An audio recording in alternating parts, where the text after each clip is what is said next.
Right, ప్రస్తుతం మనతో పాటు మాజీ corporation chairman BRS party senior నాయకులు దూదిమెట్ల బాలరాజు గారు ఉన్నారు. అన్న, ఎట్లా ఉంది జూబ్లీహిల్స్ నియోజకవర్గంలో గోపీనాథ్ అకాల మరణం తర్వాత మళ్ళీ బై ఎలక్షన్స్ వస్తున్న నేపథ్యంలో ఎట్లా పార్టీని ఆదరిస్తారని భావిస్తున్నారా?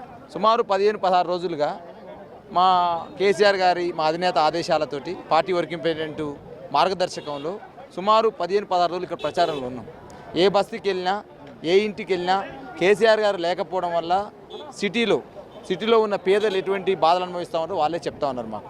ఇవాళ ఇంటికి ప్రతి గడపకు పోయినప్పుడు ఈ మధ్యకాలంలో బాకీ కార్డుల ఉద్యమాన్ని తీసుకొచ్చినప్పుడు ఆ బాకీ కార్డు భార్య పైసా అంతవరకు ఇచ్చిన కేసీఆర్ 2000 పెన్షన్ వస్తూ ఉంది, ఇప్పుడు 4000 రాకపోయాయని చెప్పేసి వాళ్ళు బాధపడుతున్న సందర్భం కనపడతా ఉంది.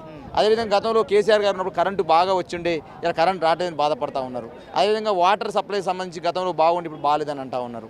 అంటే పేదలు కూడా బాధపడేది ఏంటంటే గతంలో ఇంట్లో హాయిగా జీవించి ఉండేవాళ్ళం, అంటే కరెంటు మంచిగా వచ్చేది, వాటర్ మంచిగా వచ్చేది, సివరేజ్ బాగుండేది, అంత ఇబ్బంది లేకుండా కేసీఆర్ గారు ఉన్నప్పుడు బాగుండే. కానీ ఇప్పుడు ఈ రూపంలో కాంగ్రెస్ పార్టీ 20 నెలలు వచ్చిన తర్వాతకి కరెంటు పోతా ఉంది, అదేవిధంగా డెవలప్మెంట్ లేదు, పేదవాళ్ళకి సంబంధించి పట్టించుకునే పరిస్థితి లేదు. అదేవిధంగా హైడ్రా పేరుతోటి పేదవాళ్ళకు గుడిసెలు పెట్టే ప్రయత్నం చేస్తూ ఉంటారని చెప్పేసి ప్రజలు చెప్తా ఉన్నారు. కాబట్టి ఖచ్చితంగా మాగంటి గోపీనాథ్ గారి యొక్క సేవలు కావచ్చు, గతంలో కేసీఆర్ గారు చేసిన అభివృద్ధి కావచ్చు, ఇవన్నీ కలిసి మాగంటి సునీత గారిని బ్రహ్మాండమైన మెజార్టీతో గెలుస్తారనే అభిప్రాయం మాత్రం మాకు కనపడతా ఉంది.